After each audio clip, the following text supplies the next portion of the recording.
خواجہ سرا کیوں پیدا ہوتے ہیں؟ ہم سب جانتے ہیں کہ اس دنیا میں مرد اور عورت کی جنس کے علاوہ ایک تیسری جنس بھی پائی جاتی ہے، جسے اردو میں خواجہ سرا، ہجڑا، جبکہ عربی میں مہنس کہا جاتا ہے۔ خواجہ سرا کیوں پیدا ہوتا ہے؟ شادی شدہ جوڑے ایسی کون سی غلطیاں کرتے ہیں کہ ان کے ہاں خواجہ سرا پیدا ہو جاتے ہیں؟ اللہ پاک نے قرآن کریم میں اشرف المخلوقات میں شامل اس تیسری جنس کو مخاطب کیوں نہ کیا؟ حضور صلی اللہ علیہ وسلم یا اسلام کے زمانے میں جو خواجہ سرا تھے، رسول اللہ صلی اللہ علیہ وسلم نے انہیں مدینہ سے کیوں نکال دیا؟ تفصیلات جاننے کے لیے ویڈیو کو آخری تک لازمی دیکھیے گا۔ سوال یہ پیدا ہوتا ہے کہ قرآن مجید میں اللہ تبارک و تعالیٰ نے اشرف المخلوقات میں شامل کی گئی اس تیسری صنف کو مخاطب کیوں نہ کیا؟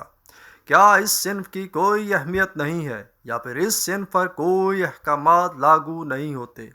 اس کا جواب یہ ہے کہ ایسا ہرگز نہیں ہے۔ اللہ تعالیٰ جو رب العالمین ہے اور تمام مخلوقات کا خالق اور پالنے والا ہے، تو پھر ایسا کیسے ہو سکتا ہے کہ وہ ذات باری تعالیٰ اپنی مخلوق کو نظر انداز کر دے؟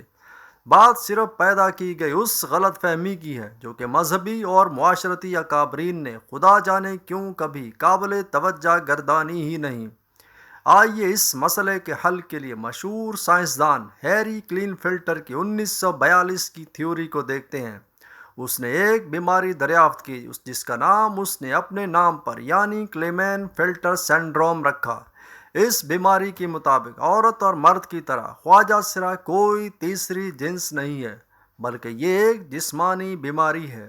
اللہ تعالیٰ نے انسان کو مرد اور عورت کے ہی روپ میں پیدا کیا ہے، لیکن جس طرح دیگر پیدائشی بیماریوں کی وجہ سے بچہ کبھی اندھا، گونگا اور بہرا پیدا ہو سکتا ہے، اسی طرح کروموسومز ایکس اور وائی تعداد کی عدم مطابقت کی وجہ سے بچے کی جنس کا تعین بھی نہیں ہو پاتا، جس سے بچہ پیدائشی طور پر اب نارمل پیدا ہوتا ہے۔ ہر انسان میں 23 کروموسومز کے جوڑے پائے جاتے ہیں اور ہر جوڑا 2 کروموٹین پر مشتمل ہوتا ہے۔ اس طرح مجموعی طور پر ایک انسان میں 46 کروموٹین پائے جاتے ہیں۔ بعض انسانوں میں ایک کروموٹین ایکس زیادہ پیدا ہو جاتا ہے۔ اس طرح مردوں میں 46 کی بجائے 47 کروموٹین بن جاتے ہیں۔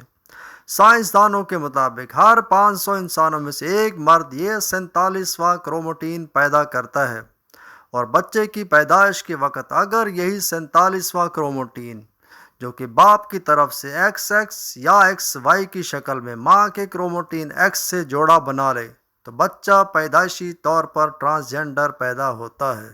یہاں پر یہ بات واضح کر دیں کہ ماں کی طرف سے ہر صورت میں ایک ہی کروموٹین ایکس آتا ہے، جبکہ باپ کی طرف سے ایکس اور وائی دونوں میں سے کسی ایک نے آنا ہوتا ہے۔ لیکن اگر بدقسمتی سے باپ کی طرف سے ماں کو دونوں ایکس اور وائی کروموٹین مل جائیں تو پھر وہ ماں کے ایکس کے ساتھ مل کر ایک ایسا بچہ پیدا کرتے ہیں کہ جس کی گالی ساری زندگی بچے اور ماں کو دی جاتی ہے، جبکہ یہ تحفہ تو باپ کا ہوتا ہے۔ منقول ہے کہ خواجہ سرا پیدا ہونے کی وجہ سے اللہ اور اس کے رسول صلی اللہ علیہ وسلم نے حیض کی حالت میں بیوی کے پاس جانے سے منع فرمایا ہے، مگر جب آدمی حالت حیض میں اپنی بیوی سے ہم بستری کرتا ہے تو شیطان مرد سے سبقت لے جاتا ہے اور مرد سے پہلے عورت سے جمع کر لیتا ہے، جس کے سبب یہ خواجہ سرا اور ہجڑے پیدا ہوتے ہیں۔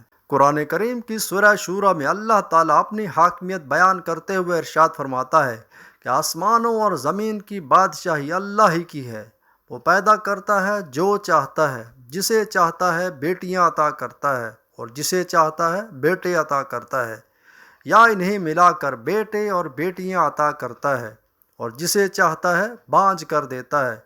یقیناً وہ سب کچھ جاننے والا اور ہر چیز پر قدرت رکھنے والا ہے۔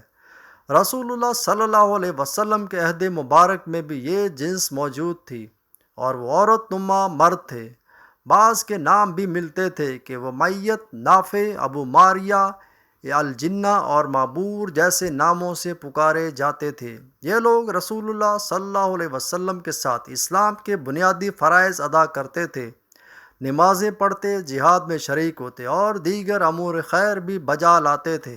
رسول اللہ صلی اللہ علیہ وسلم ان کے متعلق پہلے یہ خیال کرتے تھے کہ یہ بے ضرر مخلوق ہے، آدمی ہونے کے باوجود انہیں عورتوں کے معاملات میں چنداں دلچسپی نہیں ہے، اس لیے آپ انہیں ازواج مطہرات کے پاس آنے جانے میں کوئی حرج محسوس نہیں کرتے تھے۔ لیکن جب آپ کو پتہ چلا کہ انہیں عورتوں کے معاملات میں خاص دلچسپی ہی نہیں بلکہ یہ لوگ نسوانی معلومات بھی رکھتے ہیں، تو آپ نے انہیں ازواج مطہرات اور دیگر مسلمان خواتین کے پاس آنے جانے سے منع فرما دیا، بلکہ انہیں مدینہ بدر کر کے آبادی سے دور بھیج دیا تاکہ دوسرے لوگ ان کے برے اثرات سے محفوظ رہیں۔ اور آپ صلی اللہ علیہ وسلم نے فرمایا کہ یہ لوگ مدینہ بھی نہ آئیں۔ صحابہ نے عرض کیا، یا رسول اللہ صلی اللہ علیہ وسلم کہ یہ غریب لوگ ہیں، تو آپ صلی اللہ علیہ وسلم نے ہفتے میں ایک دن مدینہ آنے کی اجازت دے دی۔ اس طرح یہ لوگ آپ صلی اللہ علیہ وآلہ وسلم، حضرت ابو بکر صدیق رضی اللہ تعالیٰ عنہ اور حضرت عمر رضی اللہ تعالیٰ عنہ کے دور میں بھی مدینہ سے باہر ہی رہے۔ واضح رہے کہ مخنث بنیادی طور پر مرد ہوتا ہے، لیکن مردی قوت سے محروم ہونے کی وجہ سے عورتوں جیسی چال ڈال اور گفتار اختیار کیے ہوتا ہے۔ یہ عادات اگر پیدائشی ہیں تو انہیں چھوڑنا ہوگا، اگر پیدائشی نہیں بلکہ تکلف کے ساتھ انہیں اختیار کیا گیا ہے تو رسول اللہ صلی اللہ علیہ وسلم نے اس اختیار پر لعنت فرمائی ہے۔ وہ مرد جو عورتوں جیسی چال ڈھال اور وہ عورتیں جو مردوں جیسی وضاقت اختیار کریں، اللہ کے ہاں ملعون ہیں۔ علامہ سہیلی نے ذکر کیا ہے کہ آپ صلی اللہ علیہ وسلم کے زمانے میں خواجہ سرا موجود تھے، لیکن وہ لوگ بے حیائی کے کاموں میں ملوث نہیں تھے، بلکہ ان کی نسوانیت یہ تھی کہ باتوں میں نرمی تھی، یا ہاتھوں پیروں پر مہندی لگا لی یا عورتوں کی طرح کھیل لیا۔